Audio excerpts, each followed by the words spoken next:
Сюрпризы, интриги, незабываемое шоу. Совсем скоро Казань накроет музыкальная волна. В этом году Тюрквижн запомнится всему миру надолго. По словам главного продюсера международного телевизионного конкурса Лины Арифуллиной, в шоу примут участие московские циркачи, балетмейстеры и почти все казанские танцевальные группы. Номера, которые мы специально готовим к каждому шоу, музыка, которая специально пишется к этим номерам, интро. Да, действительно, у нас есть акробаты, у нас есть такие какие-то необычные костюмы, которые вы видите. Но все это как бы с элементом и колоритом татарской культуры, но мы стараемся это делать, знаете, немного более современно, более свежее, потому что это конкурс популярной музыки, современной. Ну, это будет такой, красиво будет очень.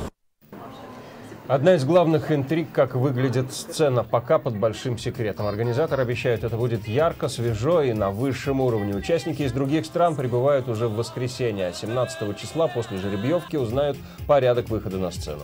Напомним, что 19 числа Казань примет полуфинал Тюрквижна, а 21-го в финале весь тюркский мир узнает имя победителя.